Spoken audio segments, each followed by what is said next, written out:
And welcome to the premiere episode of No Pity City. I'm Cliff Fenning along with Mike Donovan here on OregonSports.com. This is our live show. They're related to soccer and primarily our own Portland Timbers. We're only a few blocks away, so we're going to talk about They're it. just a couple of blocks away. We could, have some beer right now and totally wait for their season opener. And never leave. Although, and I think the owner Nick would be happy as long as we, paid for all that beer that we would be drinking and coffee, and going back and forth.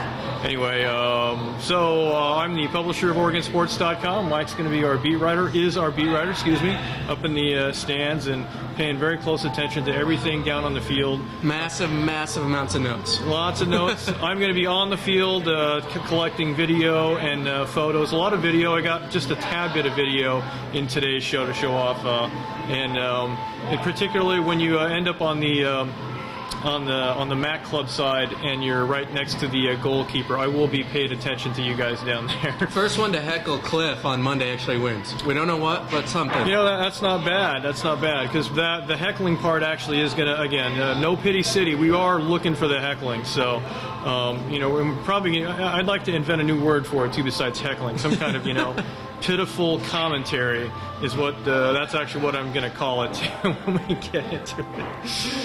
Alrighty, so here we are on OregonSports.com, and the show's up on Ustream. Let's see here. Well, let's dive into the season, into the show. The Timbers start their regular season on Monday against the Philadelphia Union here at Jeld-Wen Field. Just went through the three-game tournament. A 1 win and 2 draws. So what did you see out of the tournament that you liked? Well, first of all, I like the idea of the tournament, just having a preseason tournament in Portland. I think it got the fans ready. I think it got players ready. The games, usually preseason games are preseason friendlies. That's what they're called. These are games. They had attitude. Jack Jewsbury was flying around, kicking people, got in some shoving matches. That's what you want to see. The team's ready to go. So, first of all, regardless of outcomes of games, that was good to see.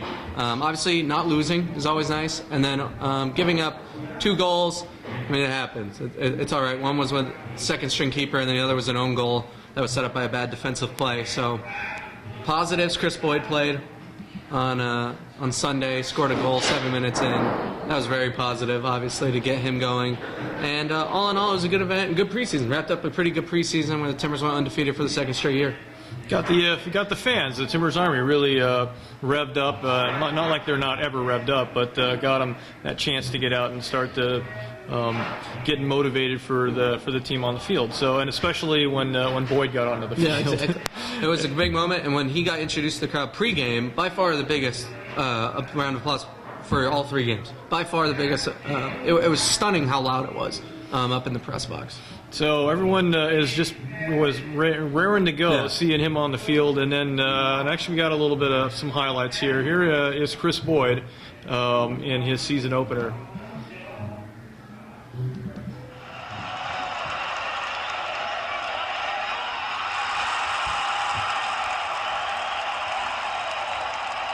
This is a demonstration of Ustream Producer.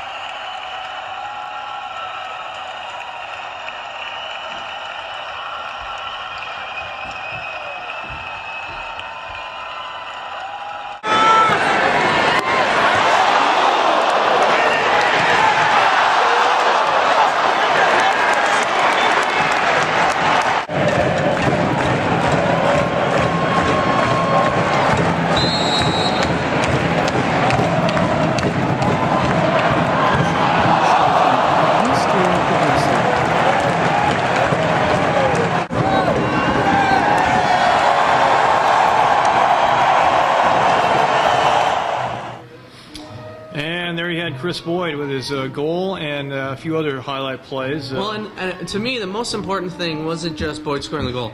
If you watch the last highlight, the play at the end where the free kick, Cleef tapped it, and then Boyd came in with his left foot and created a corner. Just to have that ability. Cooper at the beginning of the season last year, it looked like free kicks might be his domain, but it ended up being just Jewsbury crossing into the box, which isn't bad, but it wasn't. It didn't leave enough versatility for the team on those free kicks. So just having that and making the defense think about that will definitely be a good thing going forward. And in one game, they were able to show that off. That was another impressive thing. It's like he just came in and everyone looked around and goes, okay, well, he already knows, like, he's 10 years into his career. He knows exactly what's going on. And John Spencer even said he's not even match fit yet. He's not ready to play in game, or he shouldn't be at this level already. But he knows how to play soccer. He's not going to dribble through a bunch of guys. He's not going to have all the highlights where he's running around everyone. That's for the midfielders to do, to set him up. But he will be in the right spot, and he'll be able to put the ball on goal when he gets that shot. And so if you see me looking down here, I'm doing the producing of the show as well.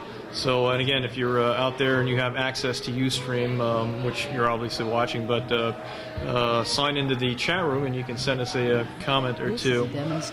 We put out a feeler for the Philadelphia Union fans, the SOBs over there. Actually, and I enjoyed that part when they. And I'm not sure if they actually call themselves SOBs. It's usually just SOB. Yeah. So. Or the Sun. Oh, and by the way, one of my favorite supporters' nicknames, the Sons of Ben. I think it's a great nickname. Ben Franklin comes from Ben Franklin. It's not a random guy named Ben. I think that's a brilliant nickname for a supporters club. And it's shows off that they're angry, vengeful, which you're all about. They want to be. Yeah, that's what I'm all about. Is hey, that other team comes in here. We want to show off some no pity stance. And speaking of the Union, some of the guys to watch: Danny Mwanga, who went to Oregon State, former #1 pick in the MLS draft, Jefferson High School product. He's really been given a lot of responsibility for this team this year. They got rid of Sebastian Leteau, who's a former Portland rival, played for Seattle, and now plays for Vancouver. And they also got rid of Farid Mondragon, who was their all-star keeper. They've gotten really young over the offseason. Mwanga is a key part of that. He's going to be linked with Leonard Puyoy, I believe that's how it's pronounced, a Colombian striker they just got. But Mwanga's going to need to score for this team to be in contention. Yeah.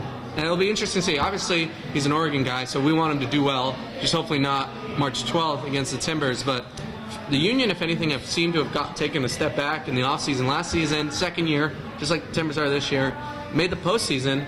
And then the offseason, they did some cost cutting and got a lot younger. We'll see if that pays off. The season, maybe, but certainly March 12th, it seems like they might come in a little inexperienced. And cost cutting doesn't seem like the league has been doing that either. It seems like the league as a whole has been, hey, who can we pick and choose from internationally, especially? So cost cutting seems to be going against the curve of where the league's going. Well, and we'll talk about our predictions for the season in the next segment, but I looked at the MLS teams today, and I think 14 or 15 could have gotten better on paper. And one of the 3 or 4 teams or 2 or 3 teams that didn't was Philly. They seem to have taken a step back when everyone else is going up. Yeah. And they'll be interesting to see. They're starting a 21-year-old in goal on March 12th. He was the 5th pick of the draft last season. Played in some games last year, but certainly this will be the first time he's expected to do it all at the pro level. Well, and doing it all at the pro level when you're young and inexperienced, I guess we all have a different understanding of that now that Jeremy Lin is in the sporting world, at least, for that couple But he weeks still there. had a year. He still had a he year. was on the, around the NBA game. So we got the.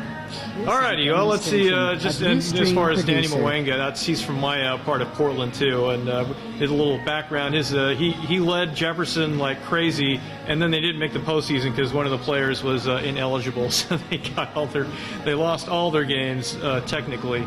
They didn't get to go to the postseason, where they probably would have won because he was scoring 3 or 4 goals a game. And one interesting tidbit about the preseason: the Union didn't play any MLS competition in the preseason.